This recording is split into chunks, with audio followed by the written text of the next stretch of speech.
Reels, TikTok, ইউটিউবের যুগে মানুষ আর এখন কারোর পোস্ট দেখে না। পোস্টে এত সুন্দর সুন্দর কথা লিখলেও কেউ জানে না বা কেউ পড়ে দেখার সময় নেই।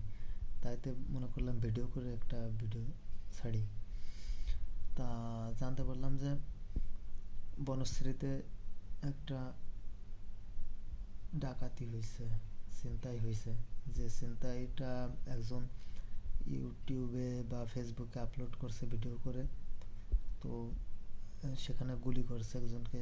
এটা নিয়ে খুব মাখামাখি, খুব লেখালেখি পোস্ট দিয়ে শুরু হয়েছে। তো এরকম ঘটনা নতুন না। আমি মনে করি প্রতিদিন প্রতিনিয়ত বাংলাদেশের বিভিন্ন জায়গা কম বেশি হয়ে থাকতেছে, হচ্ছে। কিন্তু সেগুলো ভিডিওতে আসতেছে না বলে ভাইরালও হচ্ছে না, কেউ জানতেছে না। ভাইরালের যুগে যেটা একবার ইউটিউবে আসে বা ভাইরাল হয় তাই নিয়ে আমরা মাখামাখি করি 2 দিন, 3 দিন, 4 দিন।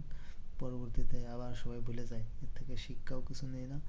আর এই মাখামাখি থেকে কোনো সরকার বা কর্তৃপক্ষ কোনো পদক্ষেপ নেয় না। তাই মাখামাখি বা এরকম শেয়ারেরও প্রয়োজন আছে। কারণ শেয়ার করলে এগুলো ভাইরাল হলে আস্তে আস্তে প্রশাসনের কানে যাবে।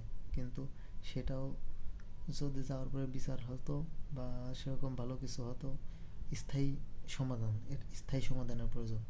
মূল কথা, স্থায়ী সমাধান না হলে এরকমের ঘটনা প্রতিনিয়ত ঘটতেই থাকবে, কিন্তু কখনোই সমস্যার সমাধান হবে না।